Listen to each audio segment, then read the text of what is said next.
listeners, welcome back to the History on Drugs podcast. This is episode number 2. I'm your host, Isaac Campos. I teach history at the University of Cincinnati.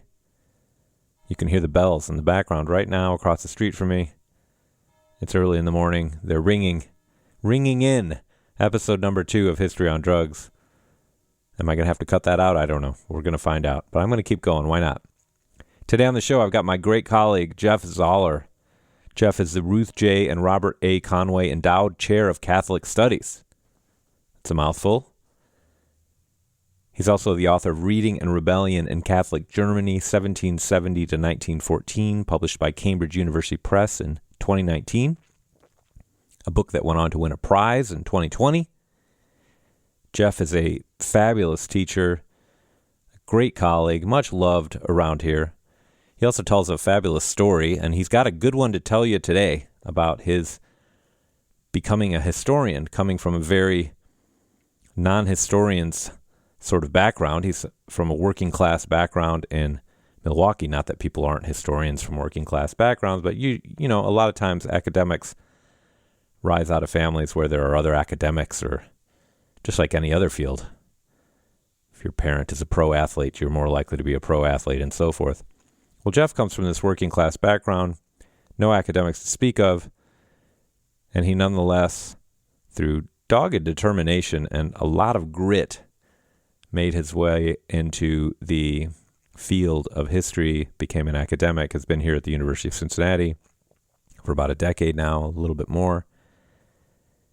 And it's just a fabulous story. Jeff is also really good at explaining why one might want to study history, why one might want to study the humanities. And in fact, that's the reason I had him on the show in the first place. I thought maybe he should come by and give his spiel about why you might want to study history. And I said, hey, we'll have a conversation, see how it goes. And who knows, maybe someday I'll put it on the newfangled radio, the podcast universe out there. So anyway, here we are doing just that. Now, very quickly, before we turn to our conversation with Jeff, I would just like to ask you to please do all the things that all the podcasts asks you to do. I actually hate doing this. I hate paying attention. I've written to my paid subscribers over Substack, and I should mention that if you're coming to this podcast straight from Apple Podcasts or Spotify or wherever, you may not know that this is connected to a written newsletter over on Substack. You can find the link in the description. It began there as a newsletter, and now it's becoming a podcast. And I've written to my subscribers over there about how much I hate worrying about subscriber numbers and likes and all that stuff. But it does help, they say, to have people rate, review, subscribe, all that stuff. So if you can do that, I appreciate it. I'm not going to ask twice. I'm just going to ask once. Every time I'll ask once, and then I'll shut up, and I'll try not to pay attention, actually, because it makes me a little batty as I've written to my subscribers over there at Substack. In any case, without further ado, why don't we turn to my interview with Jeff Zalar, which I think wound up being a great conversation. Okay, here's Jeff.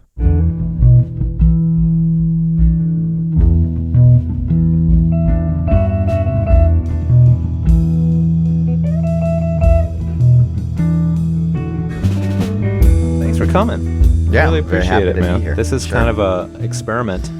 I'm, like I told you, I'm thinking about starting a podcast. And I've, I know I want to have people like right in my field, like drug historians, talk about that. But I think it'd be cool to just have historians, maybe regular folk too. I'm not sure if that's going to work or not. Yeah. I don't know. We'll see. So this is awesome. Thanks for coming. Yeah. I appreciate it. Yeah. I'm happy to be here. Cool. So one of the things I'd like to talk about eventually is, your whole spiel about why somebody might want to study history and stuff like that. But let's leave that for later, maybe. Sure. And you've been here since what? 2000? I got here in the fall of 2012. 2012. Yeah. So Okay. This is my 11th year. That's crazy. Yeah. It's been a long time already. Yeah. And where were you before? I was at Pepperdine, and then I was teaching in Wisconsin. I was teaching in Indiana. So Okay. I've been around a little bit. Okay. after finishing my degree at Georgetown. And you grew up in, I mean, you have this heavy Midwestern It's accent. not heavy. I don't know why people always say that. Although apparently, to the untutored ear, the unsophisticated ear, apparently the accent is really bad. The unsophisticated. That's right.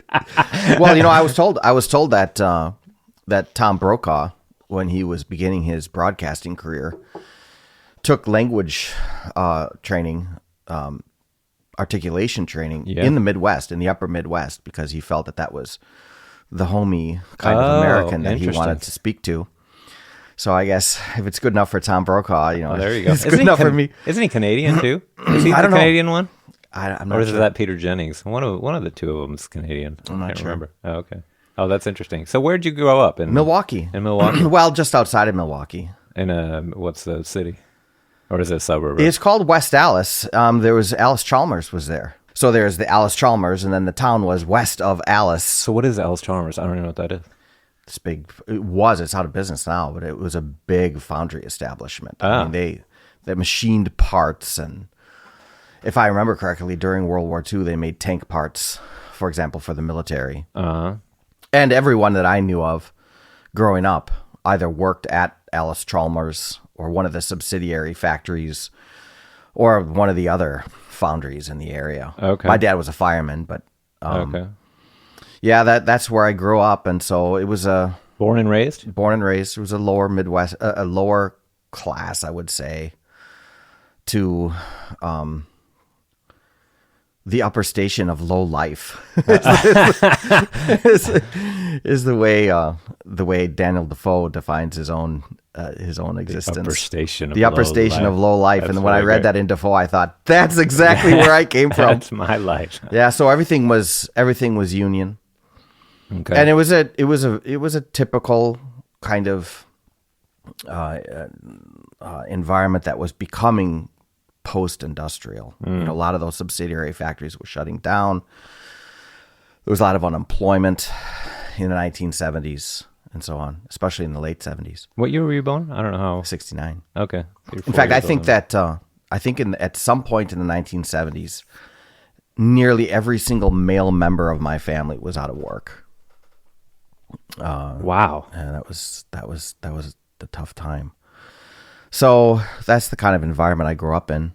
Family there for generations or how long? Yeah, the family history is kind of complicated because everyone came out of the Balkans, Okay. and tracing things back through successive generations wasn't always successful. But the best that we know is that a good chunk of the family was sent originally by the U.S. government to work in Colorado when they came over on the boat, because they were peasants, mountain peasants in what was becoming Yugoslavia after World War I. Okay. And in fact, we have the immigration documents from one of our family members, and it says right on there, montagnard. It was in the French, right? So mountain peasant. So they all got sent to work in the mines in Colorado.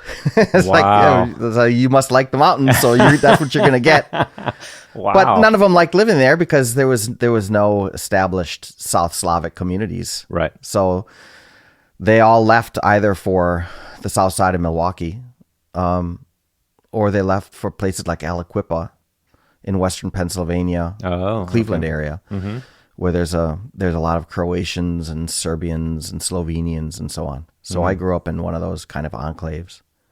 All right. Yeah. And how many siblings do you have? I have 4 sisters, 2 older and 2 younger. Oh, we're right smack in the middle. How was that? Well, of course I love my sisters, don't get me wrong. Of course. But I was kind of lonely at home, It isn't me when it came to playing and so on. Yeah. So I spent as much time as I could with my dad, although he worked so much, either at the fire station, and he worked as a carpenter, he worked as a tool and die maker, anything to make ends meet. But then I got heavily involved in sports, heavily involved in the Boy Scouts, anything to kind of get me out of that female-dominated environment. What sports did you play? Everything. That's one of the tragedies of contemporary times, that young people tend to focus in on one thing. Right. And then especially, if they're clubbing Is that what your kids did? in a particular sport. They ended up kind of focusing on one sport over Yeah. others, and I thought that was it was so unfulfilling. I thought, because all we did was play sports, all the time. Yep. In high school, I wrestled, I ran track, I played football. So I played, church league basketball during the winters. Mm-hmm. We were always playing. I did that same kind of thing. We grew up in our neighborhood, had a group of friends. We would play football. I remember super clearly getting out of church when I was a kid on a sunny fall day and being so excited that we're going to play football that afternoon with the buddies. Yep. And it was just, we would always all just get together. I don't know. I don't even remember how it came together.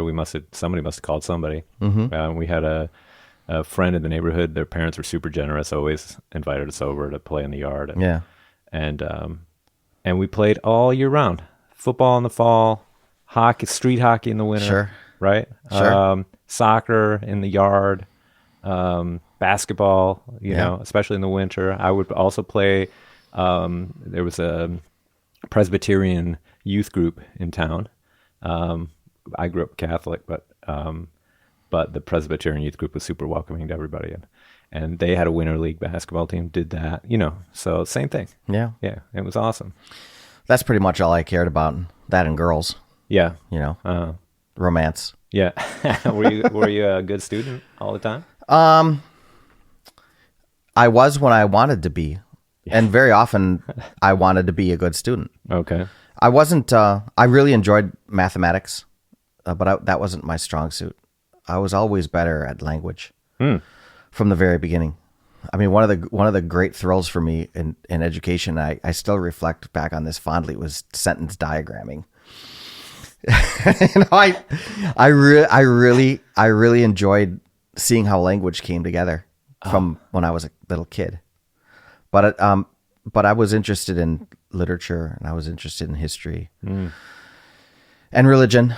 I didn't go to religious school after 8th grade. I went to a public school, but that was always a matter of interest for me as well. But I also loved the sciences. I loved the sciences, especially chemistry. And I did think for a while when I was in high school that I'd become a chemist. I thought, okay, I'm going to do this because I like balancing equations. It's one of those, it was just like sentence diagramming in the sense that it was rationally soothing to see how things worked and to see how things functioned and to understand balance in reasoned inquiry, which is what happened when you were working with chemical formulas and so on. And I really enjoyed that. And so I thought, well, I like this, so I'm going to do this. And then my math skills petered out on me. Oh, no. I mean, you got to a certain point where you realize, okay, I just can't. Right. I can't go beyond where I am. And so then I had to think other thoughts. Yeah. But really important for me intellectually, it was geometry. I really enjoyed geometry for the same kinds of reasons, working through proofs and identifying fallacies and reasoned thinking and so on.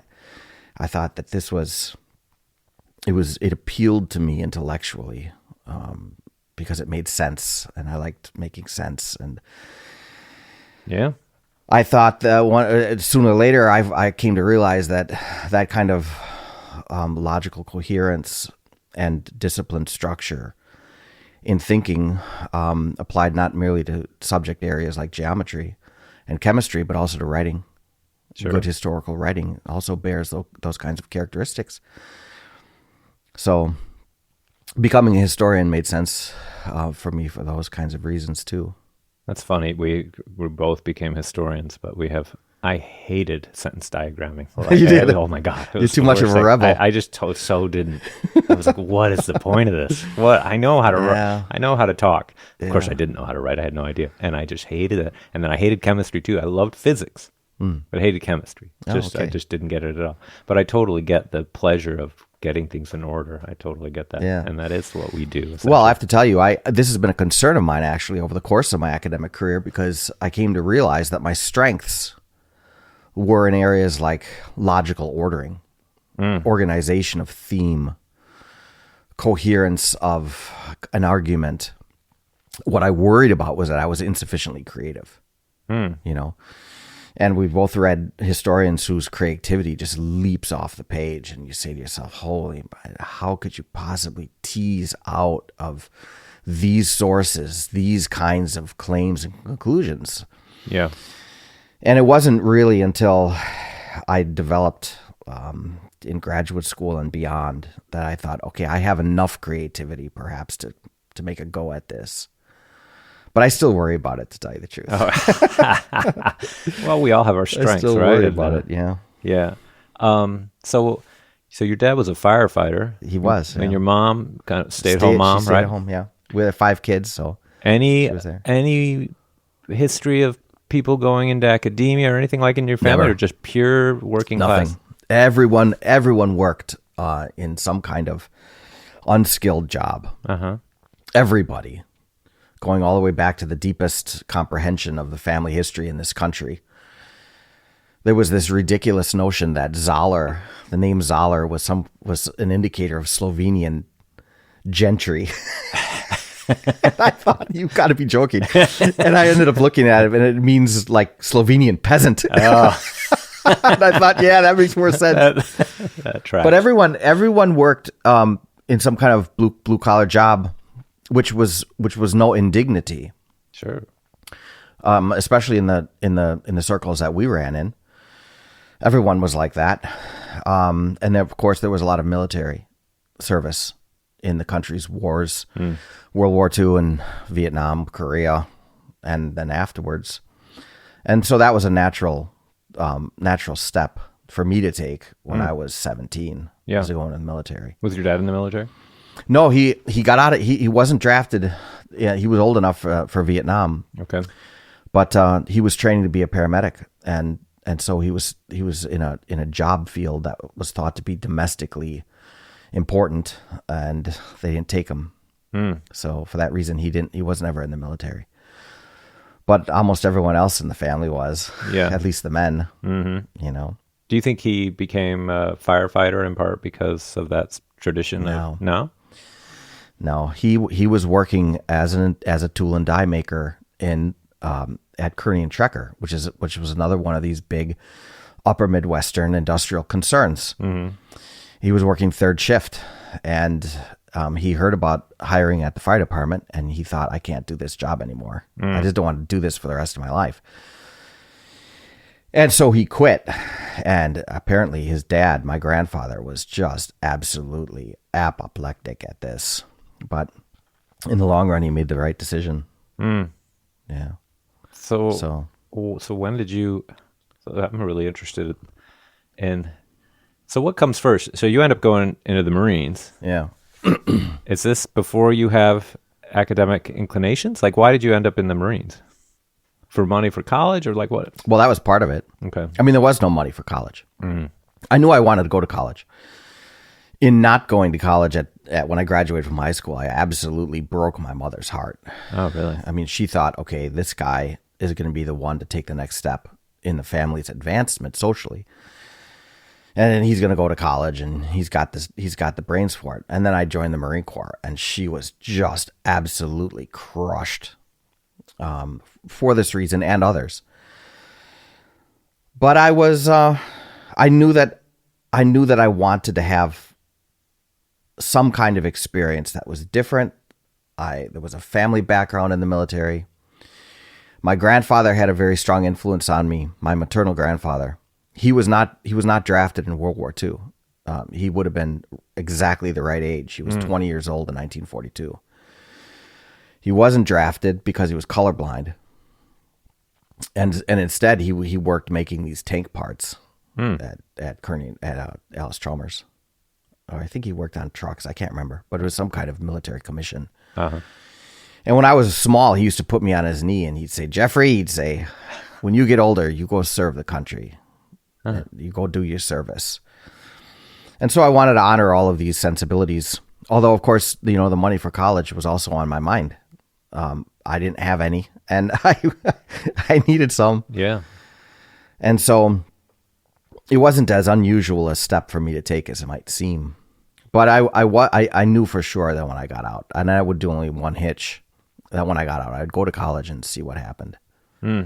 One hit. It's like one term of duty. Okay. Yeah, 4 years. Okay. And the 3 years was good, and then the fourth year was like just staring at the clock, waiting for it to end. Oh, really? Because I wanted to go to college so bad. Yeah. I mean, that experience of deprivation was really important for me, because I realized that the place where I was most happy was in school. Because I asked myself that question when I was serving in Panama, for example. I'd say, where have I been most happy? And it was always like right before school started. Yeah. And I asked myself, well, why is that? And I concluded, well, obviously you enjoy education and the whole experience of learning and so on. And so I thought, I definitely want to go to school. I want to go to college. I want to read and I want to think, and I want to devote myself absolutely to it. Especially after 4 years of being in the Marine Corps, where you're punching heads with the guys and drinking beer and getting through your service responsibilities. So when I got to college, I was just absolutely fired up for education. Oh, that's great. And I went all in. Yeah. And I came to the realization, once the grades started to show that I was good at this, I thought, I'm going to stay in this until they kick me out.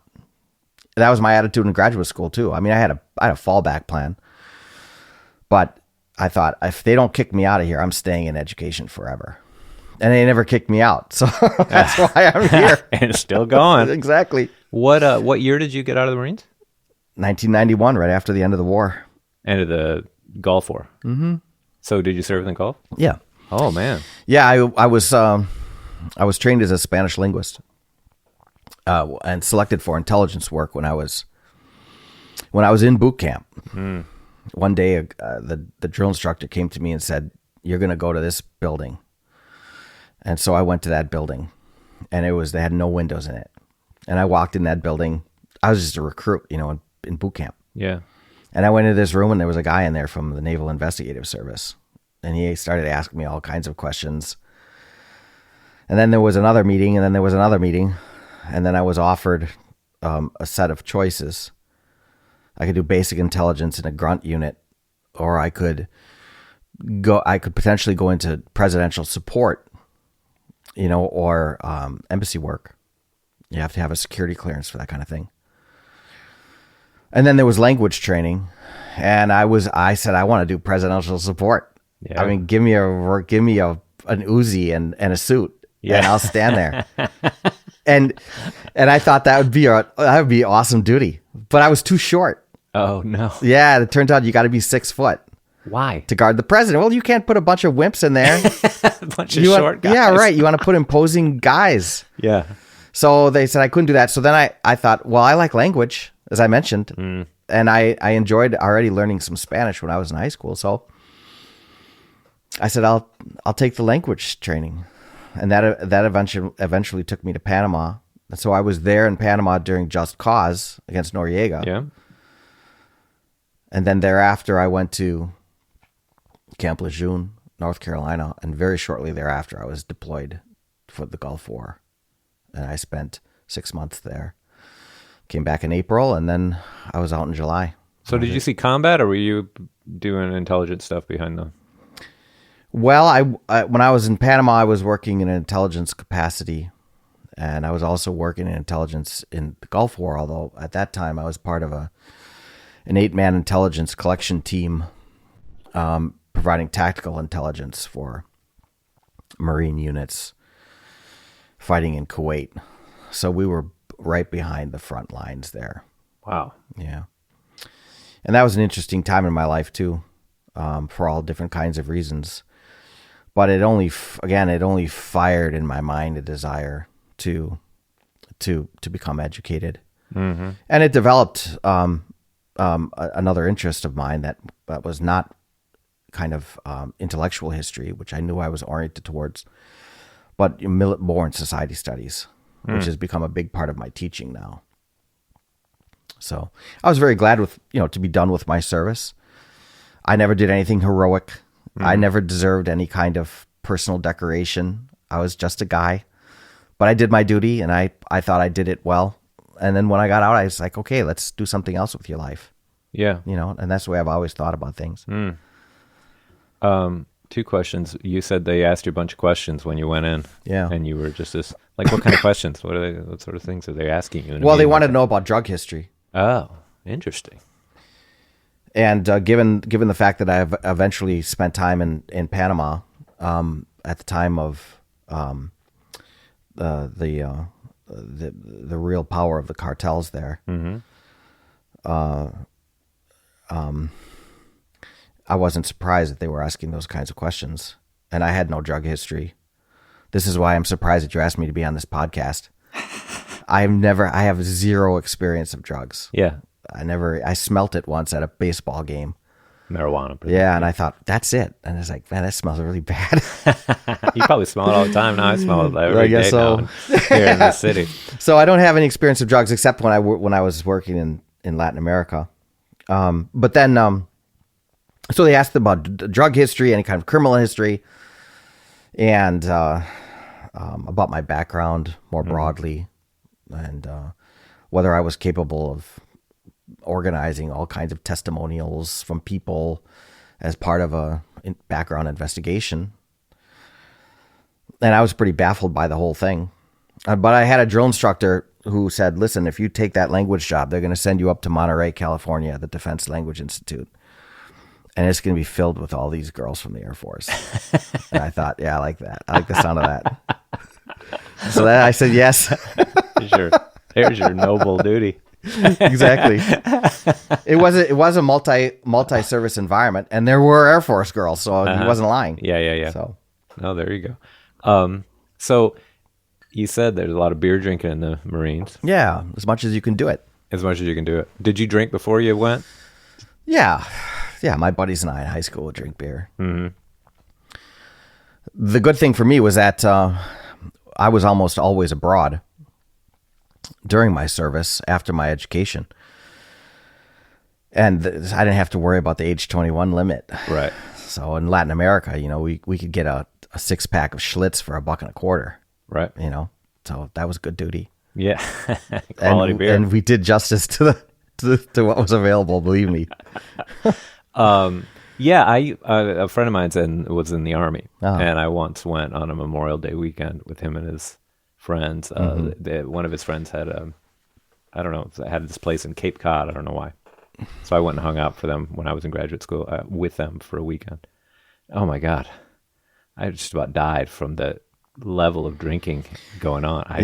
And the ability of these guys to not only drink heavily into the late night, but then get up first thing in the morning and clean up the house.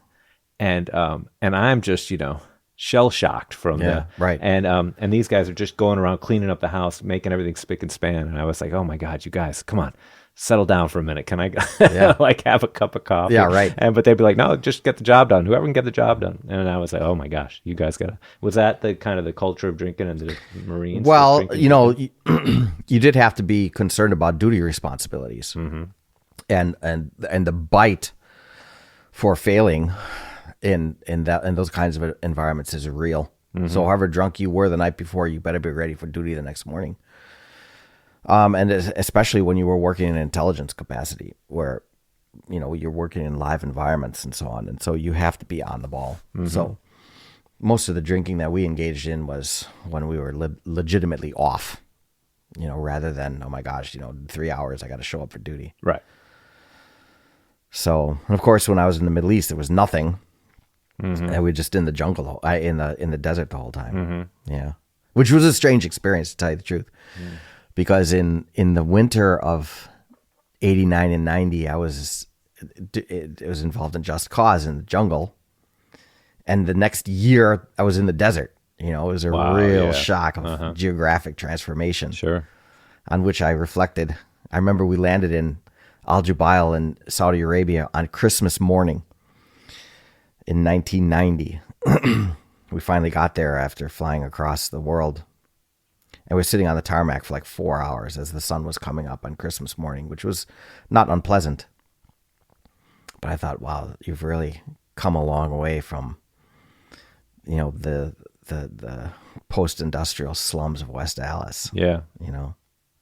Do you think So just stay on this beer question for a second. Do you think there was a lot of drinking in the Marines mainly because there's a kind of sort of macho culture of it? Or is it more, trying to escape being in the Marines, in those situations? Or like, how would you explain the heavy culture of heavy drinking? Well, there may have been elements of both of those ideas in the culture. I never really thought about it at the time. I think the main thing for me, at least, and for the guys I hung around with, was that it was an overwhelmingly male environment. Mm-hmm. It's a guy culture, and we enjoyed it. It was young guys, 17, 18, 19, 20 years old. Not a lot of girls around. You got to find some way to use your time. Everything was funny. Yeah. And the alcohol played its role there. Mm-hmm. But I have to tell you, I mean, it was also a very lonely experience, for all of those reasons. It's not like today where everyone apparently in the military has a cell phone now. Yeah. You take one into battle, and call your girlfriend when you're in Fallujah. I mean, that just blows my mind. Mm. I have no idea what that would be like. But when I was in Latin America, I mean, I could afford one phone call a month. Wow. to my girlfriend back in the States, who's not my wife. But I mean, one phone call a month. Wow.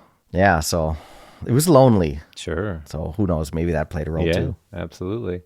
Did you see anybody kind of lose control of it or get into these situations where maybe they were too hungover to do their duty? Did you ever see that, or just? No. To tell you the truth, I never saw that. Everyone was, you can't not show up for duty. Yeah. You have to be ready for duty. Mm-hmm. End of story. Mm-hmm. At least that's how everyone felt. And the rest of the Marines wouldn't have tolerated that. At least the guys that I went through service with. Mm-hmm. When you're on duty, man. You better be ready. Yeah. For whatever is going to come your way.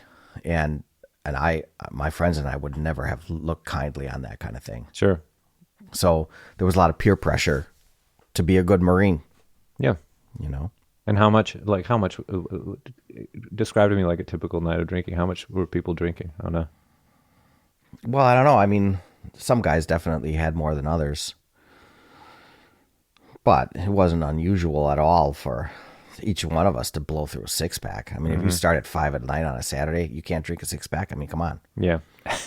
You have like all night until 2 a.m. Yeah. So you could drink that. Plus, if you're drinking Schlitz, it's probably it was cheap, so. Yeah, sure. What's the Schlitz motto? Do you remember? It's got some funny one. It's like... No, I can't remember. I know that there was a lot of Miller High Life also, which was the champagne of beers. That's the champagne of beers, that one's, yeah. So... Schlitz has a funny one. I think. I can't remember. Anyway, so all right. So that's really interesting. So you get out of the Marines. You go right straight into... Yeah. And where'd you go to undergrad? I went to Marquette. Okay. I wanted to go to Notre Dame, I thought. But my wife, eventually, she was finishing a nursing degree in Milwaukee. I'd been gone for 4 years. And she had waited for me for all those years. Wow. And she wasn't going to wait for 5. Uh-huh. So, and in fact, we had gotten engaged, and I wanted to be with her, and so I went to Marquette, and I wanted that Marquette education because it still had a classic liberal arts core. Mm-hmm. I mean, that was a liberal arts core curriculum, 4 courses in language, 4 courses in theology, 3 courses in philosophy, the fine arts, mathematics, the hard sciences, and then you did your major. I mean, that was the education that I wanted. Yeah. And that was the education that I got. And I thought it was the right education for me, and it was the best education I thought I could buy. So I was very happy with the education I received there. And then I was a double major in history and theology in addition to the core. Wow. Where'd you meet your wife? In high school. In high school? Yeah. There were 2 high schools in West Allis. And I went to one and she went the other. And I had a friend of mine. He and I joined the Marine Corps together. And we're still great friends now. But he was dating a friend of the woman who became my wife, girl who became my wife, and that's how we met. We met at a party, and I thought that she was special from the very beginning. So I've known her since I was 17. Wow. And she wasn't as enthused with me as I was with her. It took a bit of work, but eventually she came around. Yeah. So we've been together for a long time. Been married now for 29 years. Wow. Yeah, That's she's a really cardiac good. nurse. Okay. Yeah, she's a great girl. Great girl. Great mom. Still a girl to you. Well, yeah, I mean, come on. That's great.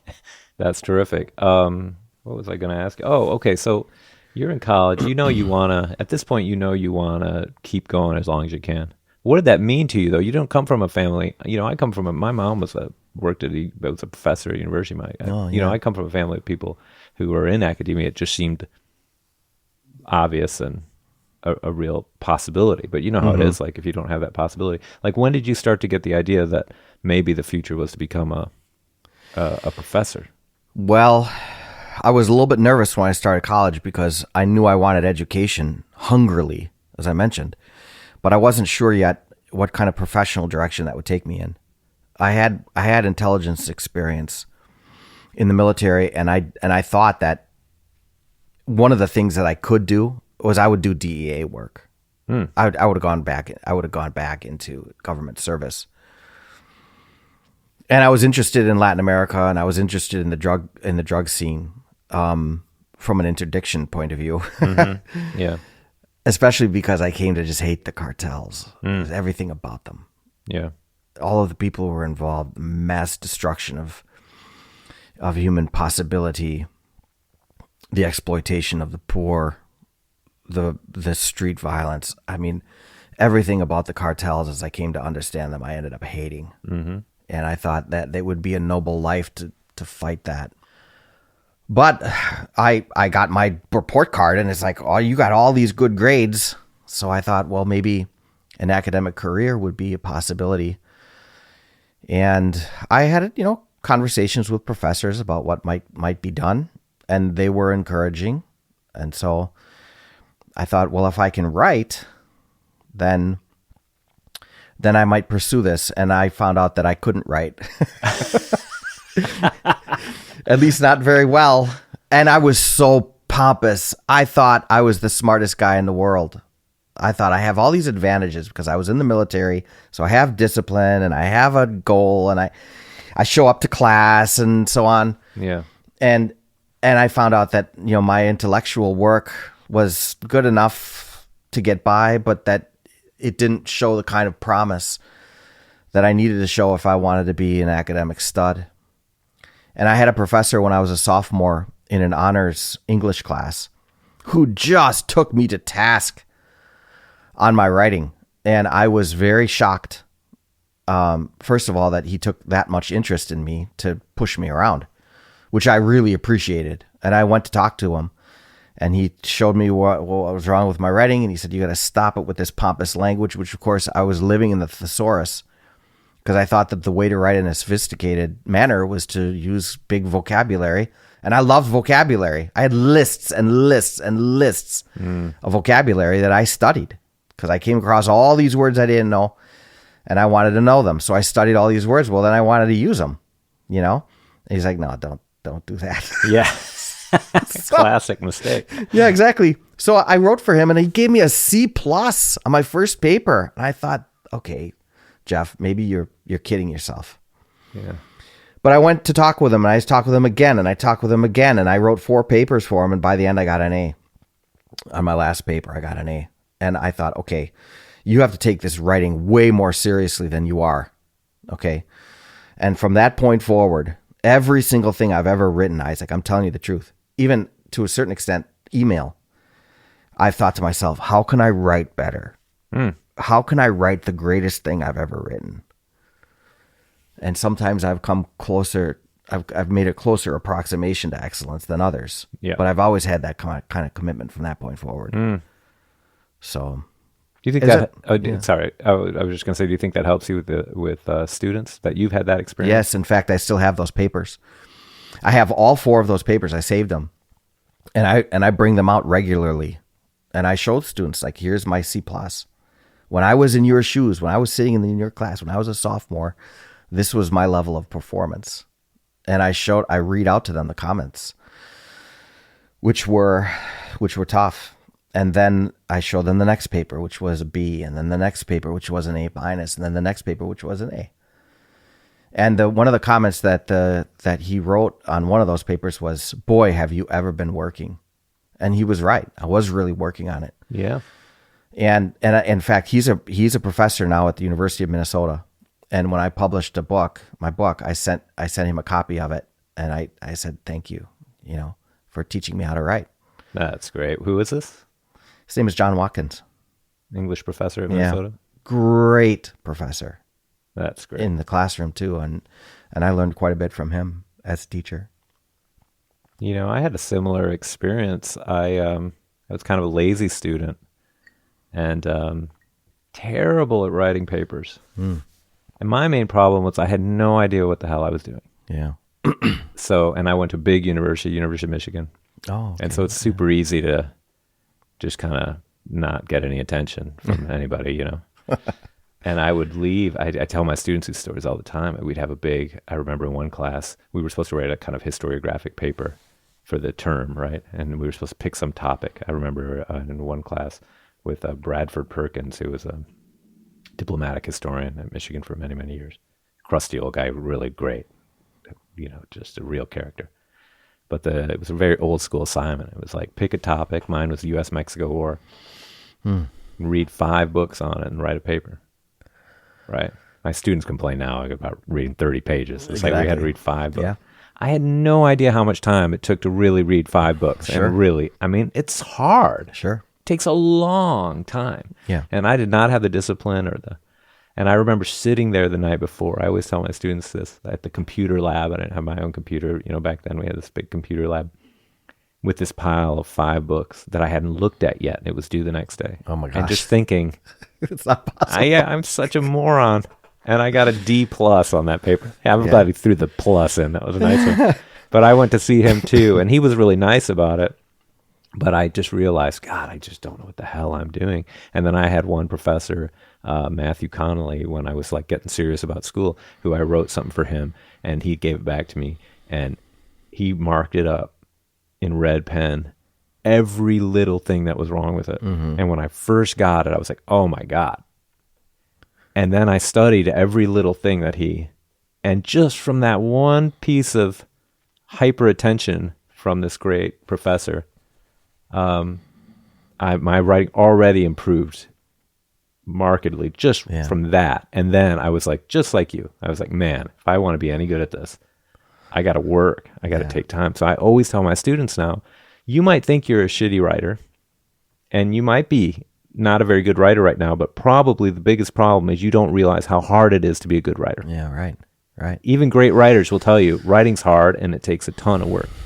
So recognize and you may think that you can't, do a project like this, or you can't read books like this. You just got to realize it's hard work. You got to put in the work. It's not easy. It's never going to be easy. Yeah, So that's a great story. Yeah. And so I'm the same as you. Every time I write something, I revise and revise and revise and revise, because I know, man, if you don't revise a million times, it's just going to be. That's probably the one thing that I learned more than anything else, the importance of the revision. Yeah. So. Yeah, no, totally. I always tell my students, one of the most common things that I find is that they'll write a paper that's just kind of meandering. I don't know what the hell they're trying to get at. And then in the last paragraph will appear an argument. It's because they've turned in a draft. Sure. And that was the draft that helped them figure out what their argument was. Right. And I'm like, now you've got your draft done, but now you go back and craft the thing around your argument. Yeah. Right. And most students don't have any idea about that. I know I didn't. Right? I didn't either at the very beginning. But I learned, for me at least, the importance of revision requires sleep. I think that, sleep is a really important academic practice in this sense, because over time, I did this successively with my undergraduate writing. I would sleep on my writing and come back the next morning and think to myself, dude, how could you possibly have written that? That doesn't make any sense at all. And that really drove home to me the importance of the revision process. Mm-hmm. So I still will do this. I need sleep over successive days because the eyes are so fresh for me the next time. So yeah, those experiences are really, really great. But it does open up the question of teaching and teaching practice and how important it is to be forthright and honest with your students. Oh, totally. As you approach their written work and all of their academic production. I never thought that you'd do them any favors by being anything else than candid. I agree. Yeah. Yeah. So. Yeah, and some students don't respond great to that, but I agree. I mean, you just have to give them a chance to know, that they can be better. Even the good students, the best ones, if I have a really top undergrad, I'm like, well, let's get you up to graduate level writing, we can do that, let's. Sure. It's fun to take students to the next level. Mm-hmm. Yeah. So your mom must have been over the moon. You're in college doing well. I think she was over the moon that I survived the war. Yeah.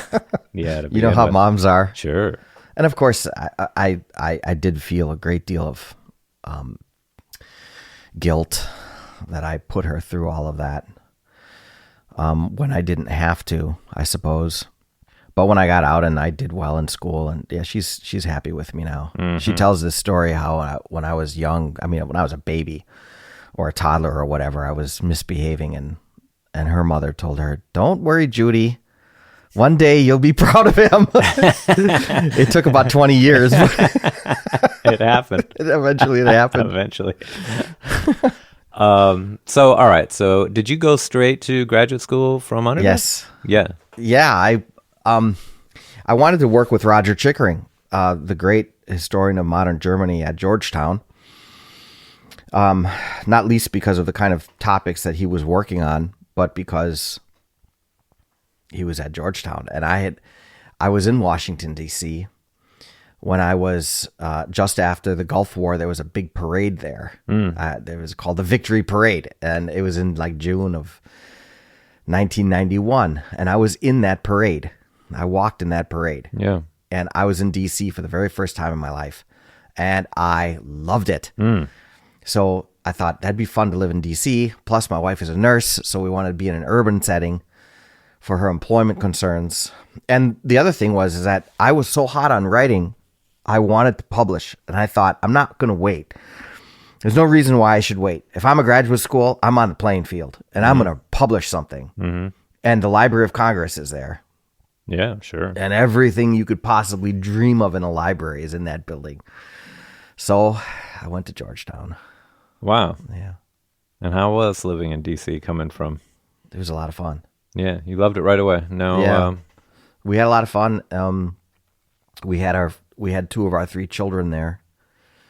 Met two of the godfathers of two of my children there. So lifelong friends. We were glad to get out of there when it was time to move on because, of course, the expense is possible. Yeah, sure. And it's such a busy place.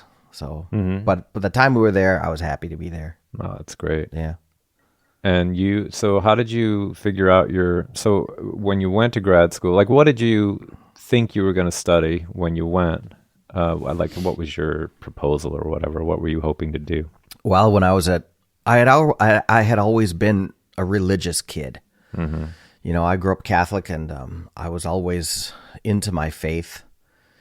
And I was attentive enough, even when I was in high school, to know that I was interested in matters of theology and religious approaches to contemporary ideas and culture.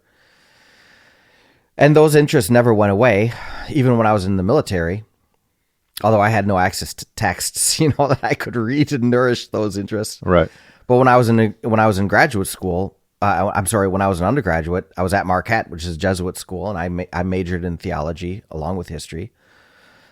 And frankly, I did mostly historical theology, which is a very interesting kind of field of endeavor for a historian because you're working with the history of ideas. and the encounter of theological ideas with philosophical ideas. And that is a very kind of rich domain of thought and historical reflection that complemented what I was learning in my history classes. So I think it was a very powerful historical background that I received, and I developed a whole array of interests therefrom that I wanted to explore in graduate school. And this is why I decided I wanted to study the history of religious culture and ideas in the modern world. I was interested in Europe. I didn't know which area I wanted to focus in on until one day I was in the library at Marquette. It was on Fridays. I'm a total library nerd. It's no surprise, at least to me, that I would write a book on the history of reading in libraries. Because I'll tell you, it was that experience in the Marine Corps. It was being away from texts that I came to realize that I love text. I love books. I love holding books. I love finding books. I love paging through books. I love the experience of encountering the knowledge presented in that kind of symbolism. I wanted it so bad. Finally, when I had a chance to come back to texts, I was just voracious with them. Well, anyways, on Friday afternoons, I would relax a little bit and I would stroll around the library at Marquette. And I would look through this and look through that. And I used to go through the journals because they were still all hard copies at that point. Mm-hmm. And mostly the historical and religious journals. But I came to the Historische Zeitschrift. And at that point, I was a sophomore, I think. I could not read German. Mm-hmm. But I opened it up. So what is this that you opened up? This is one of the main historical journals in German. Okay. The Historische Zeitschrift. And I looked at it, and of course I couldn't read anything. But I thought you should really learn how to read German. If you're going to be a European historian in any capacity, you really need, and in the modern period, you really need to read German. And there was an article there about the Kaiser Wilhelm II. And I was interested in World War I. And Imperial Germany because of some books that I came across in my undergraduate studies, and as well as in the Marine Corps, which is an interesting story too. But I pointed at that article. I remember where I was standing at the time, and I said to myself, Jeff, one day you're gonna be able to read that. So I started taking German. So I was interested in Germany, and that's what Roger Chickering specialized in.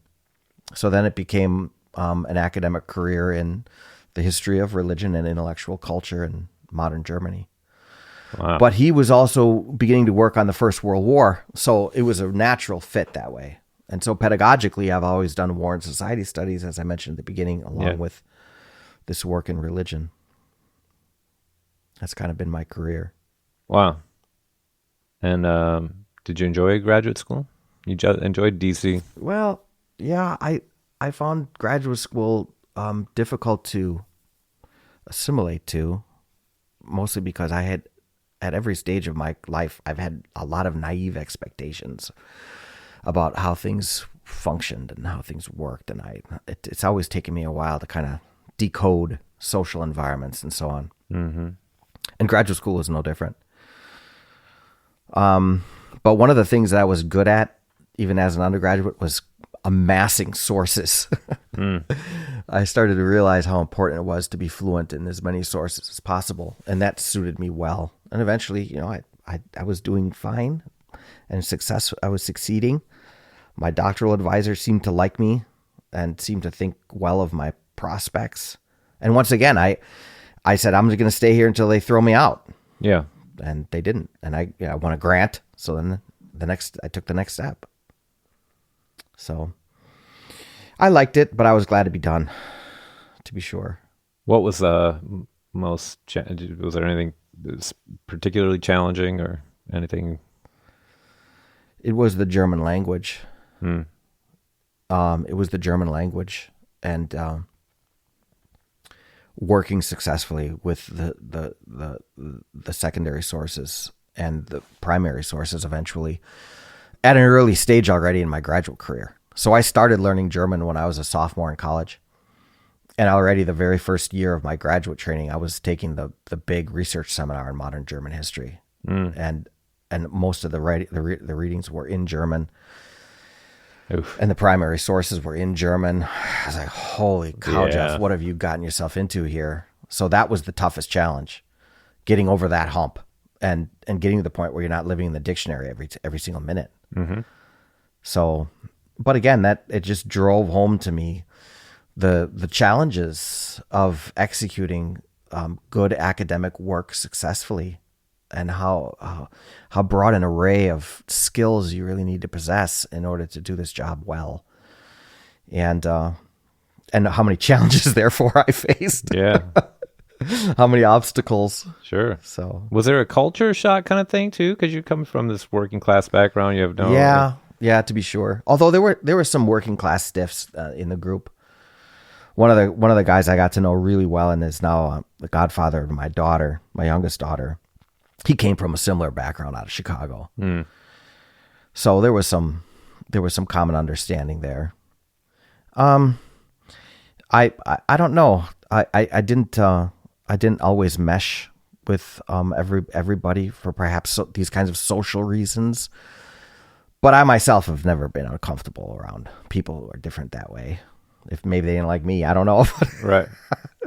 But I like them. Sure.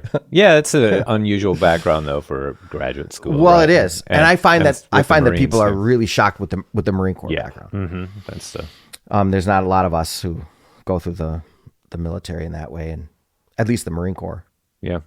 which doesn't have a reputation of intellectual excellence. Mm-hmm. That's not exactly the purpose. Right. So you're finishing graduate school, you start hitting the job market, presumably right away. yeah. Or did you do any postdocs or anything? Well, I did, and again, this has to do with teaching because, I wrote a dissertation and it won some awards, and one of these awards was the Fritz Stern Dissertation Prize, given out by the German Historical Institute, which is in D.C. And one of the things that I got to do as part of being an awardee was to have lunch with Fritz Stern, the great historian of Einstein and post-Nazi Germany, from Columbia, wrote all these books. And I had lunch with him at where was that now? Whatever club, it's some fancy academic club in D.C. I can't remember what it was called, Cosmos Club or something like that. And I had lunch with him, and he said to me the strangest thing, Isaac. He said to me, I'm sitting here just like us. Yeah. And he says, you know what, Jeff? I have no idea why anyone would name an award for me for research. And here's a guy who's written all these books. Yeah. And I was really shocked by that. And I asked him why. And he said, because I've spent my whole life getting ready for or engaging in undergraduate teaching. You know, Yeah. and that turn of phrase really struck me, because I thought if a great researcher is going to spend most of his time engaging in undergraduate teaching, I'm definitely going to be doing that. Yeah. Because I'm not a researcher in his class. So I wanted to become a good teacher, and so I took a 2-year postdoctoral fellowship that focused on undergraduate teaching. It wasn't a postdoc for research. It was a postdoc for people who wanted to learn how to teach. Wow. Yeah, and so I went to Valparaiso University. I taught I was a part of the honors college there, Christ College, and we had teaching responsibilities, minimal teaching responsibilities, but we spent a lot of time talking about undergraduate teaching, reading texts on undergraduate teaching, and working on practices and techniques, and attending conferences, and striking relationships with mentors, an invaluable relationship in the life of any teacher. And the experience changed my academic career. It really did. I mean, I was like most people. I thought, okay, I'm going to be a researcher. I liked research. People were telling me I was good at it. Okay, I'm going to research and I'm going to write stuff, and that's going to be my life. And in fact, that was my attitude about teaching, or a pretty poor attitude, I thought, towards teaching when I was an undergraduate, when I was a graduate teaching assistant, that, you know, this isn't what I'm really about. Of course, I was just terrified of teaching. That led me to those views. But the experience at Christ College redirected my career and convinced me that the action for me was going to be in the classroom. That this was the kind of career that I wanted to have more than anything else. I still wanted to do research and write, but I wanted to be in the classroom. And I've never changed in the order of my priorities. It's always been that way. That's interesting. I didn't even know there were such fellowships. Did you seek out a fellow postdoc that was No. about teaching, or did it just? I stumbled upon it. Okay.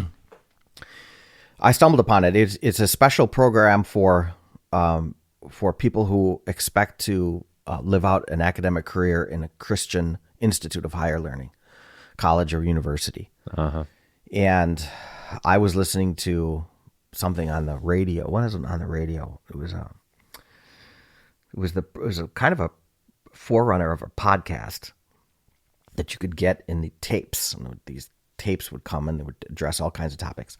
And I was listening to one of these in the car, and one of the individuals who was on this particular tape was the director of this program. And I got interested in it, therefore, from that, and I applied and I got it. So that's how I arrived there. Do you think that's what that kind of accident made you recognize how much what was this guy's name who you had the dinner with, Stern? Fritz Stern? Fritz Stern, yeah. Is that what made you recognize kind of how profound what he said was, or do you think you were already... It happened almost at the same time. Okay. To tell you the truth. So interesting, yeah. It happened almost at the same time. Mm-hmm. And, you know, and there were other reflections grounded in that exchange with Fritz Stern that were important as well.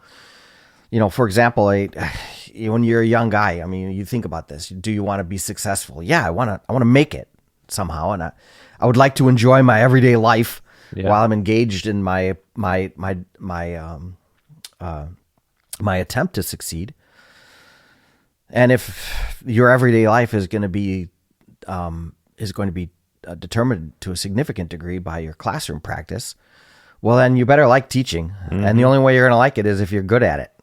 Yeah. You know? So all of these kinds of things came together almost at the same time in my life. And so I made these kinds of decisions, and I've been very happy with them. Mm-hmm. I would like, I think, at this point in my career to have written at least another book. But that's coming. So, okay, we'll get over that barrier. But what I have done is I've committed a lot of my time to teaching, mm-hmm. and it has been a tremendously rewarding career to this extent. Yeah. Yeah. Yeah, I always think it's an incredible, I get really tired of grading, for example, but it's an incredible privilege to be able to do what we do. I think you're right. Yeah. For all different kinds of reasons. Mm-hmm. So but just the chance to just always spend time with young people is fabulous. People mm-hmm. who are just a lot of times still wide open, optimistic. It's just great. It's refreshing. It's refreshing. It's a noble vocation. It's a noble job mm-hmm. to commit yourself to the development of the young in these kinds of important ways, especially when we live in a society like ours where educated leadership is so important, vital, and you play a fundamental role in the evolution of successive generations of young leaders, which we need in a wounded world. No, that's for sure. All right, so you do this postdoc. Where did you go from there? I went to Pepperdine in California. Oh yeah, I've seen it. It's like up on a hill by the ocean. Yeah. But we moved on from there, and I came back to Wisconsin for a while, and then I took this job. Was the Pepperdine a tenure track thing, or what was it? Yeah, mm-hmm. It was tenure track. Mm-hmm. And the teaching there was terrific. I really enjoyed the experience. It wasn't great for the family. Mm. It was tremendously expensive. There's no hospitals there for Kim. She was working at UCLA mm-hmm. at the medical center, which was 45 minutes away with no traffic. I was going to say with no traffic. You're on the PCH, and she was working nights because there was a differential in pay that we needed. We had 3 small children at the time. I was trying to put together an academic career. She was always gone. She was always sleeping. She was always exhausted. It was just a meat grinder. I bet. And it led to problems that we didn't want to deal with anymore. Mm-hmm. And we left, and that was a very difficult time. But it was an important decision that led me to a kind of employment that I never would have dreamed. The job I have now, which is provides an opportunity to engage in both of my intellectual interests concurrently. Mm-hmm. There's theology and religion on the one hand, but also historical work as a history professor. I never wanted to say no to either one of those things, Isaac. Yeah. And I remember when I was an undergraduate, I would have these conversations with myself. Do you want to become a theologian or do you want to become a historian? Ultimately, I decided to become a historian because I thought that's what I would want to teach. Yeah. I was interested in things like moral theology, but I could imagine teaching that every single day. Mm-hmm. You know, I could imagine teaching history every day. So that's why I chose history as a PhD. But this job, which I found through one of these similarly fortuitous events, allows me to work in both areas. It's a great appointment. Okay, so 2 questions. The first one is, from what you just said, it sounds like you were already interested in teaching as an undergraduate. Do you think that was, like, where did that come from? Was that maybe this mentor had taken you under his wing and you kind of saw, that this was, or what was it? What did you imagine about it that made you, I know you wanted to be in, continue learning and studying, but what about the teaching how did that grab you so early? Well, I knew that in order to be a professor, you'd have to teach. Okay. That was an important part of the job. And I had great professors at Marquette, but I also had some real slouches.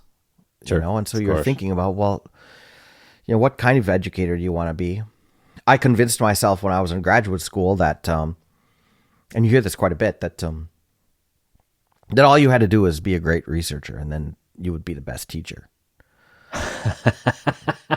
And I told myself that. I convinced myself of this until I got into the classroom when I was offered an opportunity to teach my very first class, and I knew that I wasn't good. Mm-hmm. What I had was a lot of energy and excitement, but that only takes you so far. Sure. You still have to be excellent in your knowledge and in your classroom technique on a day-to-day basis. And I came to realize in time that there were all kinds of misapprehensions and flaws in my approaches and so on that needed to be addressed one by one. But at that time, I thought this should be a cinch. I've already read all these books. I did my comps. I know more than anyone else in the room about this particular subject, so it should be easy. And I realized in my heart, Sure. as I reflected on my performance, that you're a charlatan. Mm-hmm. In the classroom, Jeff, you're a charlatan. You're a poser. And you better, again, it's the same thing with writing. You better take this way more seriously than you are. Yeah. If you want to be the kind of effective academic that you dream about. Yeah. So, listening to this, it strikes me that one of the things we should maybe advertise to our students is like one of the fundamental things that they're gaining from a college education or a history education is, if they're going to do it well, is grit. It's like every big step, it sounds like, in your life was you were faced with this, wow, I'm not very good at this. yeah, And, I think that's true. You know what I mean? And you could quit there. And that's what was my tendency when I was young, was just like, if I'm not good at it right away, screw it. Yeah. And that's why I was lazy, basically, because I was afraid of, right? And then you realize that, wow, if you have some grit, though, and you really work, you can overcome these things. Yeah, and it sounds great when you say it, Isaac, but you and I both know that's not an always easy confrontation with yourself. Mm-hmm. Sure. And requires the mobilization of all kinds of excellences of soul to to make it through that confrontation with yourself successfully and to position yourself for the kind of success you dream about. And I have to tell you, this is between the two of us. Don't tell anybody on the faculty I said this. All right. I'll cut it out. I'm working on this book project now, and there are areas of the work that just push me around intellectually. Yeah. It's like, come on, Jeff. And then it's like, am I smart enough for this? Do I have the language facility in Latin, for example, to take this on? Or will I find myself making all kinds of compromises in the execution of the scholarship that are unworthy of the discipline? And so it's like the grit, the requirement of grit, as you put it, is never ending in this kind of job. Sure. And that's the appeal of it, I suppose, too. Yeah. But it's hard. Yeah, it's hard. It is hard. So wait, all right, this was my second question. So you left Pepperdine. Did you have an academic position when you left, or was it like, no, let's just get out of here? Your wife will be able to... No, it was important for us to be back in Milwaukee for these kinds of family reasons. And I very quickly I found a teaching situation at one of the smaller branches of the University of Wisconsin. Okay. And I taught there for a couple of years, Whitewater. Whitewater, okay. Which is known for its accomplishments in Division III football. Oh, I've seen the scores up there on Saturday. Saturday. They're like one of these small schools like Appalachian State or something like that are really good in football. North Dakota State or South Dakota State, whichever one it is, yeah. So this is Division III. And but what was very important about that job, Isaac, was that given the smaller size of the institution, I was asked to teach far more broadly than I ever had before in interdisciplinary capacity because of faculty needs that hadn't been fulfilled and so on, and the types of classes they wanted to offer. And so before long, I was teaching quite a bit of literature, and I was teaching some philosophical texts that were it was not an unappealing pedagogical challenge because that had been my academic background at Marquette. I mean, I really enjoy the broad humanistic and liberal arts traditions in higher education. And so I enjoyed that kind of teaching. But this job here at the University of Cincinnati required someone who's got a theology degree because it's Catholic studies, and someone who can be placed in an established academic discipline because there's no religious studies department at UC. So I had to have a PhD in some other field, and it was an interdisciplinary teaching requirement. And I had satisfied all parts of that over the course of my professional career. And so it was a fit for all of those reasons. So as a Christian guy, you can imagine in your mind, you put all of that together as providential. Yeah. And off you go. So we came down here. Did you interview? So you started in 2011. Did you interview in 2009? Am I remembering that? Here? Yeah. No, it wasn't. I have this vague. I had to, when I was on a postdoc in the winter of 2009, I flew back because we were interviewing for the Latin America job that Brianna eventually got. And my memory is that the Catholic studies interviews were going on at the same time, but it must not be true. Well, I don't know. Maybe they had it was the European abortive beginning. I'm not sure. There was another search going on at the same time. Maybe that's what it was. Yeah. Well, I say it was a fortuitous kind of discovery because, like everyone else, when you're looking for a job or pondering a job, you read the listservs or the job postings as they come out, and as a historian, you always stop at H. Mm-hmm. And there was once over the entire course of my academic career when I read through the whole list. Wow. And got all the way down to R, and this job was listed under religious studies. Oh my God. That's how I found it. That's Otherwise, amazing. I never would have made it because I always stopped at H. That's incredible. Yeah. That's funny. I always wonder if there will ever be one that starts with D for drugs, but there never is. So I just stick to the L's and the H's for Latin America and history. Wow, that's really interesting. So you come. How many kids do you have by then? 2011. 3 kids. Yeah. You move here. Yeah. Let's see. Rebecca went into high school. She was starting high school. Which child is this? She's a first. Number 1. Okay. Yeah. She was going into 9th grade. Mm-hmm. And then Joe was going into 7th, and Paula was going into 4th. And it was a difficult conversation. I sat the kids down and said, "Okay, we're moving to Cincinnati," and everyone was weeping, except for my youngest. Yeah. My eldest daughter said that she was all set to go to the fancy girls' high school, Catholic high school in Milwaukee. But we put her in St. Ursula Academy. It's the same kind of school. So she was like, "Okay, this can work."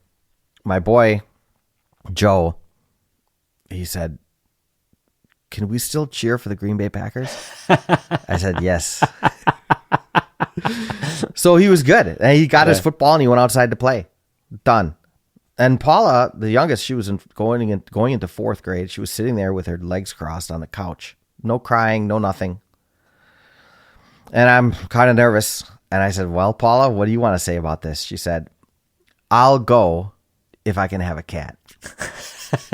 That's my conditions. And I thought, I'm going to send you to the State Department because you're the only one smart enough in this room to negotiate what you want from this, because she knew she had me over the barrel.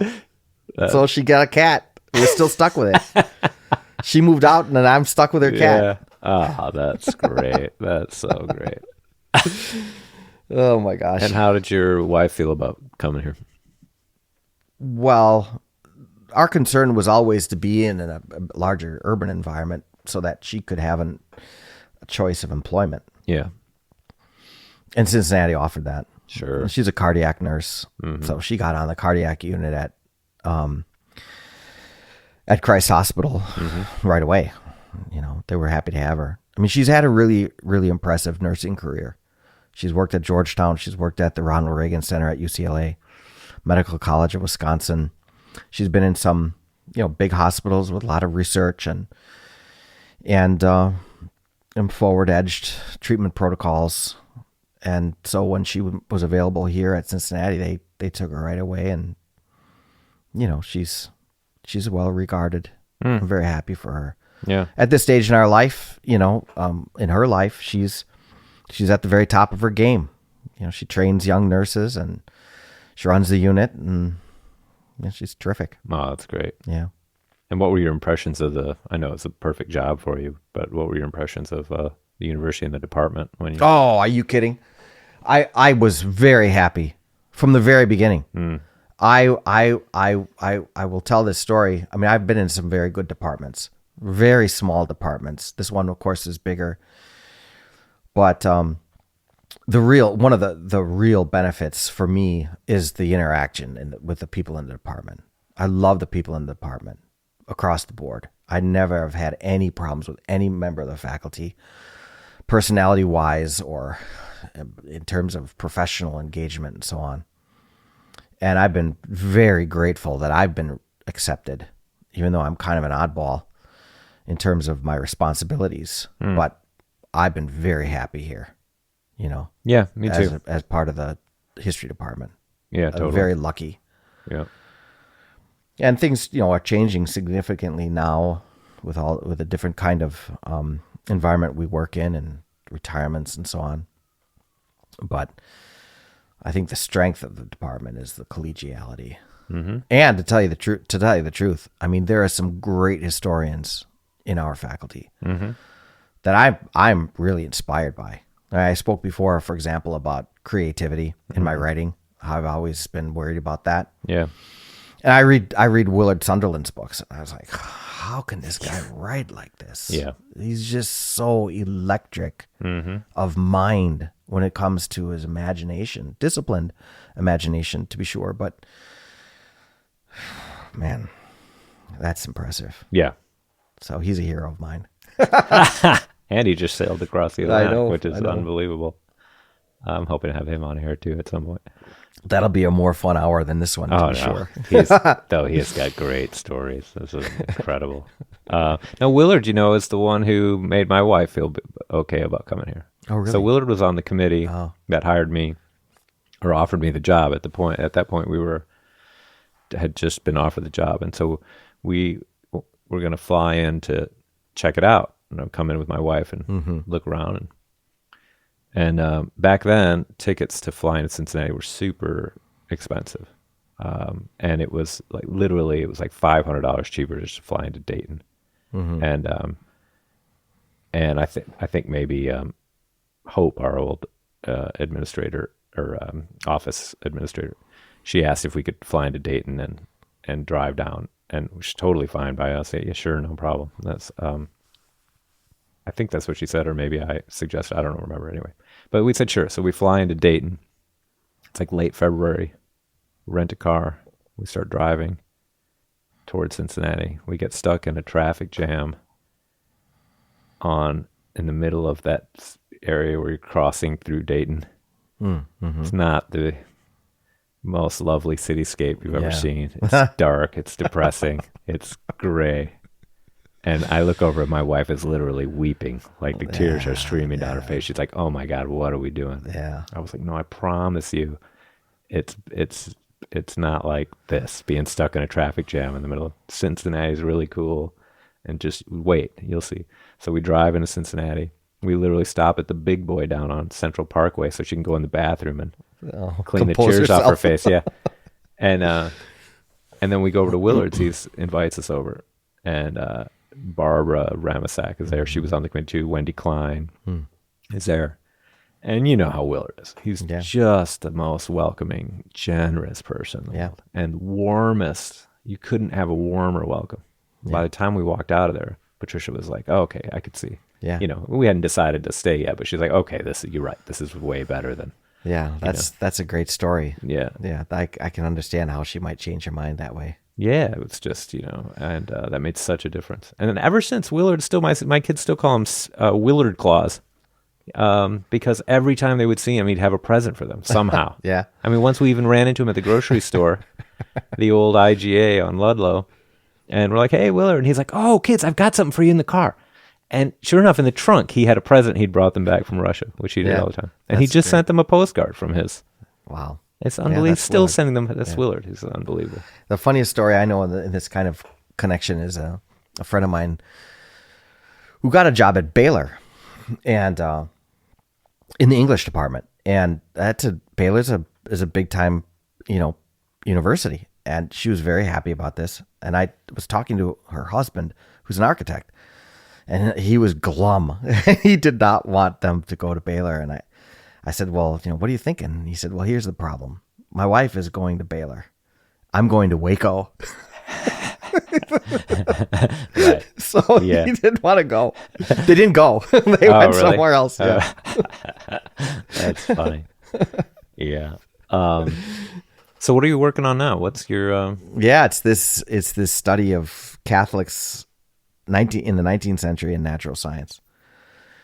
So natural science, of course, is the leading it supplies the leading secular idea of 19th century Germany, which is the primacy of experimental science in explaining the natural world. And all of Germany's religious communities, period, have to come to terms with that claim. The Catholic interaction with the idea and all that it impended for comprehending nature, that story has never been told.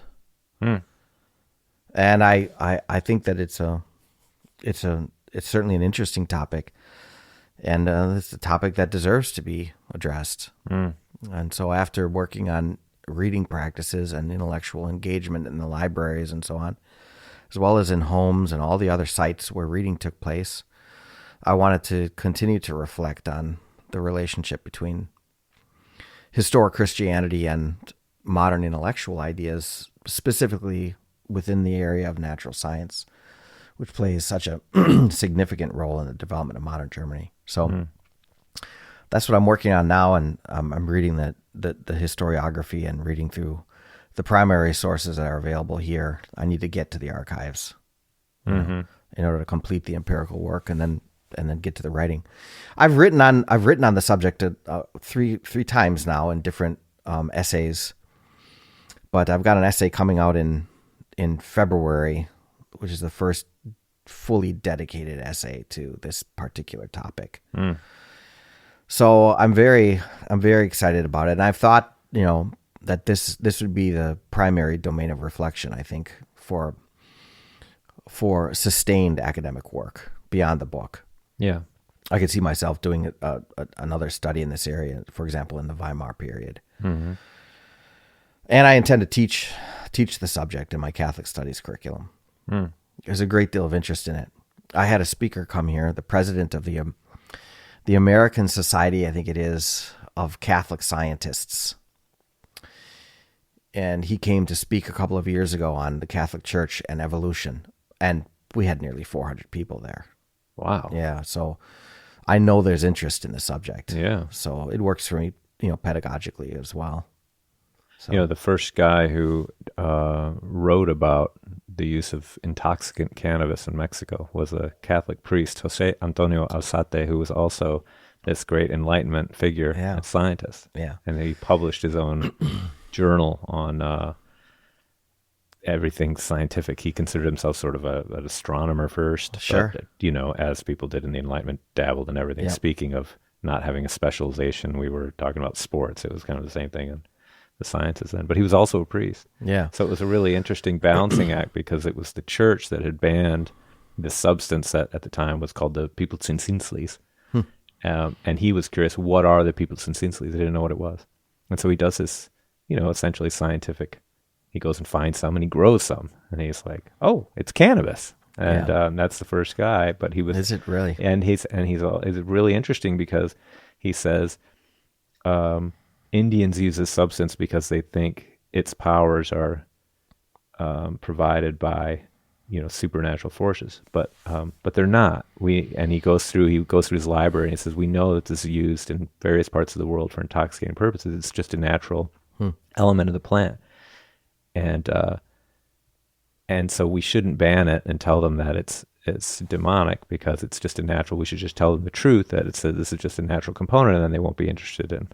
And it was a really interesting kind of balancing of his desire to explain this problem in a scientific way, but also under the shadow of a recent ban by the Archbishop of this substance, right? So those kinds of priest naturalists are not uncommon at all. Yeah, it's very common. In fact, I've mentioned this in one of my essays that even Darwin, people don't really know this and they don't take it seriously, but he was a theological student before he went on the Beagle, and before he even developed the first inklings of natural selection and adaptive change. That he was a theology student walking around the surrounding wilderness looking at beetles, and this is very common in the Western world generally. Eventually, the scientific work becomes overwhelmingly a lay occupation. But in the transition era from the early modern period into the scientific age, properly understood, when it becomes institutionalized and so on, there's a lot of people in that middle ground, who are operating from multiple intellectual justifications. So that's a great story. Interesting. So maybe last thing, I wanted you to give me your famous discourse on why our students should be. I heard a piece of it at our retreat this year, studying history. I don't know if you want to kind of give me the rundown. Well, I think to put it most simply, that studies in the humanities and history is right at the center of this, of course. Study in the humanities offers a far richer development of mind than I think most people realize. That, of course, there's a lot of transference of disciplinary knowledge. And there has to be, if you take a course in history in whatever subject, and if by the end of the course you don't know a lot about that subject, the teacher has really failed you. I mean, at the very least, we have to accomplish that primary aim. Right. Okay. But there's all kinds of other learning that takes place, all kinds of other intellectual formation and even ethical formation that takes place in and through the exercises that pertain to historical inquiry and the academic production characteristic of historical studies. And that kind of development, I think, falls into two categories. One of these is cognitive refinement. And what I'm talking about primarily here is the development of our intellectual faculties, our core intellectual faculties, the excellences of mind that characterize a thriving adult intellectual personality. And that goes beyond, and I think it's deeper than disciplinary knowledge. We're talking about articulation and rhetorical precision and sophistication, higher order reading comprehension, the skills of logical inference, the coherence of argumentative display, right? These are the kinds of attributes characteristic of all well-educated individuals. And we practice these excellences of mind, if you will, all the time in everything that we do as historians, as well as history students. And that kind of refinement is absolutely essential. And it's absolutely essential for university-educated individuals because they're not going to remember the details of the Napoleonic Wars. Of course, yeah. They're not. How much do I remember from the courses that I took as an undergraduate? I mean, I'm a historian, so there's more in there perhaps than it would be in the brain of someone else. Sure. But by and large, these ideas, they show up and they play their part in our intellectual development, and then they recede. This is characteristic of learning across the board.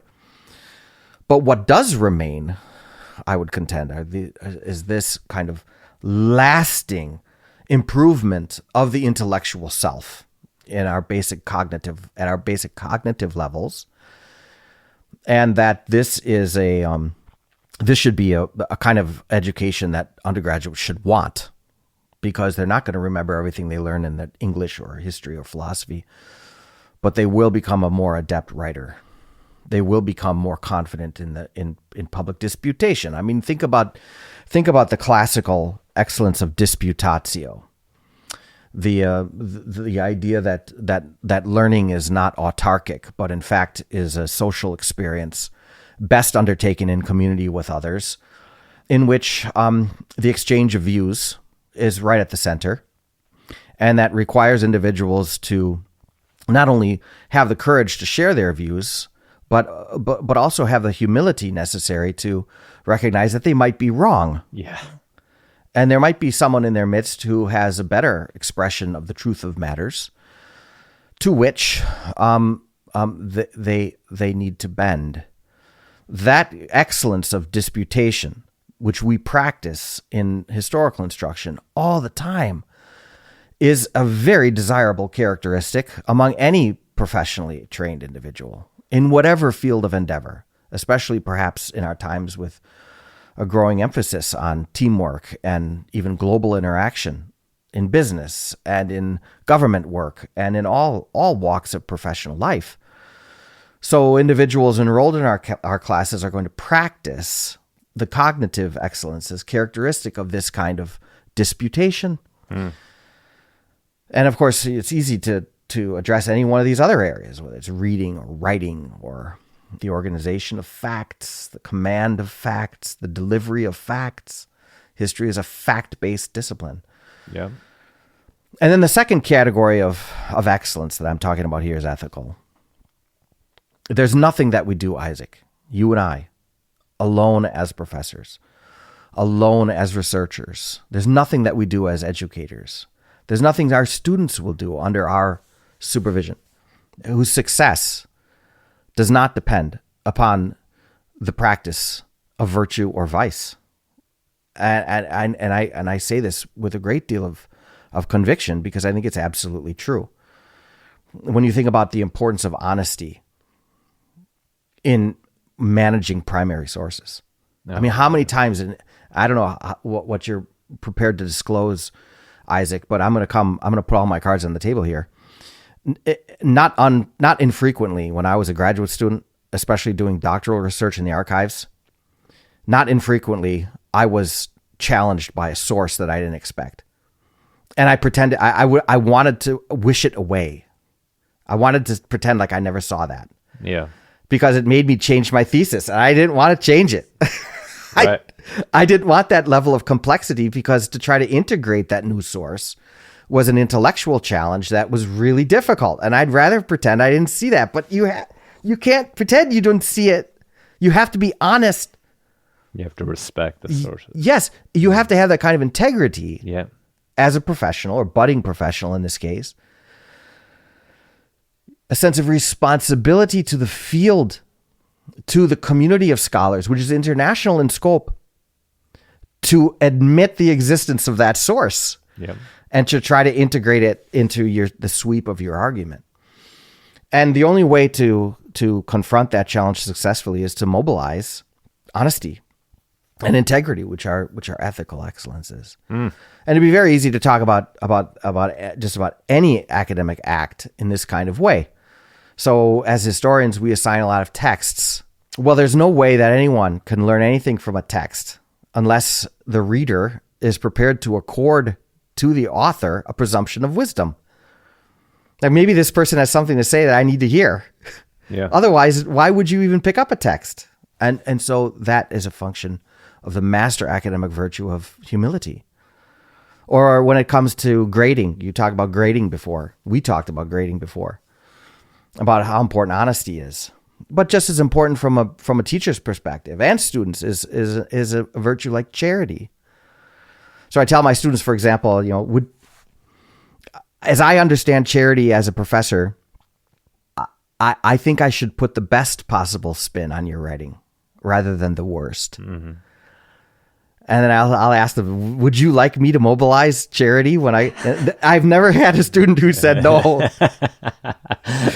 So all of these ethical concerns, I think, are valid concurrently with the cognitive dimensions of historical instruction, as well as the raw delivery of historical information, transfers of knowledge, to suggest to students that in studying history, they have an opportunity for a fully orbed intellectual experience that will endow them with the lasting, I think, attributes of a well-ordered and ethically centered mind.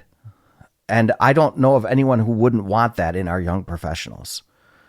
So that the education in history, this is what I want to say to my students and all the people I talk to about this.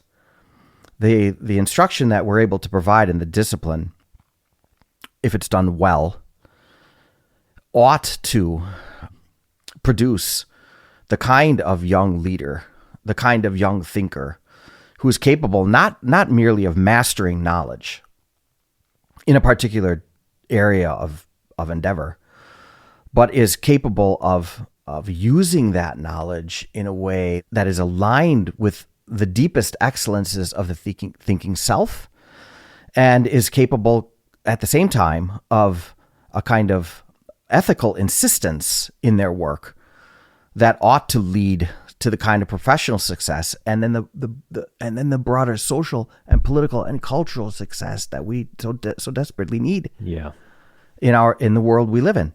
So, if I get excited about education, if I'm passionate about education, and I am, this is the wellspring of it. Yeah, this is where it comes from. Because all of a sudden, Isaac, what's at stake in education rises dramatically. The demands on good teaching rise dramatically. At the same time, the expectations that students ought to place on themselves rise dramatically. And as a result of the approach, I'll tell you, I've gotten far better buy-in from students. They say, okay, there's a lot at stake in this. Hell yeah. Right? So yeah, this is where I come from as a teacher. And this is the result of 20 years now of work and reflection and mistake and refinement and. Oh, it's so smart. It's so inspiring. God, well, I wish that more people would think about these things because Sure. they're not difficult to understand. The challenge is to integrate them in your teaching personality, and then share them with your students. Professors in particular are nervous about ethics, and I think there's a good justification to be nervous about teaching ethics because I myself am not an ethical paragon. I'm not claiming that. Mm-hmm. What I am claiming is that I'm an incomplete individual in need of moral improvement. Aren't we all? And the practice of ethics in my professional life is not going to hurt. Absolutely. Right. And so the idea here is to engage with students together in this process of becoming better than we are. Yeah. In realizing the full nobility of an educated self. That's worth living for. That's worth working for. Mm. So, man, right on. That's really, really great. All right, last thing. You told me about a little something. You started telling me something about Saint Boniface on the Saint Boniface Church across the street. Right. What happened to Saint Boniface? Well, he was a missionary. He came from England. He was born in England, and like others in the 7th and 8th centuries, he left England and went to the continent to share the faith, share the good news. Mm-hmm. And he's known today as the evangelizer of the Germanic peoples. Mm. And at one point, famously, he was standing there amid a whole group of pagans who were worshiping this tree, and he didn't like that, and so he had an axe and he took a swing at the tree, and apparently the legend is that when the tree fell down, it broke into 4 parts. And the pagans were so impressed, they said, well, obviously we can't contend with this. So they all became Catholics, which I don't know what kind of axe swing he had, but it was pretty impressive. But so in 754, he was engaging in some evangelical work in Friesland, which is basically the Netherlands today, around Utrecht. Okay. Because they had become Catholic, but then they were backsliding and they went back to their pagan ways. Mm-hmm. So he went up there and he was waiting for everyone to congeal so he could have this mass confirmation event. And this band of pagans came up to him and they hacked him to death. Oh my God. Yeah, but the great thing about this, I've never been able to confirm this, Isaac, but the interesting part of the story for me, because I love books, was that as he was being stabbed, apparently he was trying to protect himself with a book. And I spoke to someone along the way who said that book is still in existence and you can see the saber marks. Wow, really? Which I don't know if that's true or not. Yeah. I've always been kind of curious about that.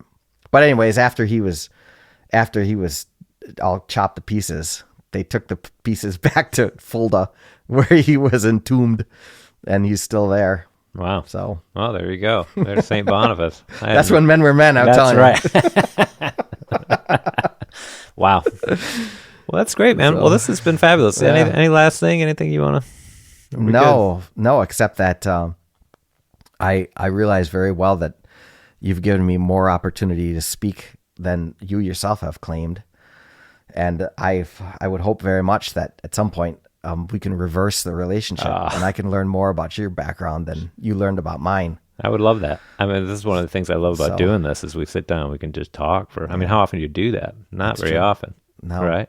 Nowadays, it's extremely unusual. No. I think especially among men, it's extremely unusual. I think women do it more often in general than men, but most people, we have our phones in front of us and, it's like, so this is like a real privilege too. That was a great time. Thanks for asking me. Cool, man. Well, thank you.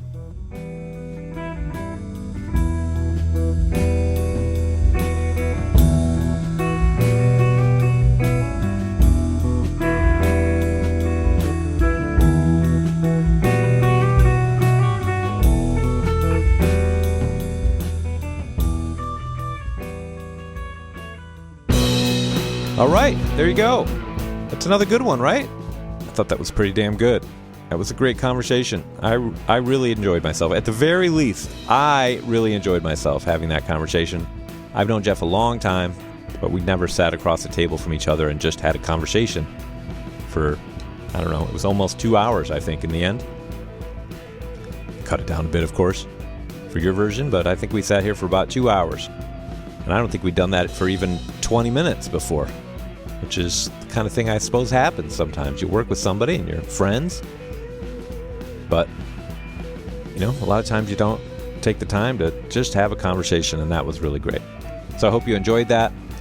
I hope you enjoyed learning about the wild-eyed radicals up here in the academy, trying to promote excellences of mind in young people today. Got to oppose that. Why would we want anybody promoting excellences of mind in young people? Things like rhetorical precision, higher order reading comprehension. Don't want that. Keep your kids away from the humanities and history, people. You don't want them experiencing lasting improvement of the intellectual self. That would be terrible. Wouldn't that be terrible? Thanks very much to Jeff Zalar for coming on. Thank you for listening. If you enjoyed, please do all the stuff. You know the stuff. I mentioned the stuff at the beginning of the podcast. I said I wouldn't ask twice, so I'm not asking twice. And check out my Substack newsletter if you enjoy history and learning about drugs and history. You can check it out over Substack, link in the description, as I mentioned before. And until next time, probably a couple weeks from now, we'll have our next episode up. So thanks again, and until next time, bye-bye.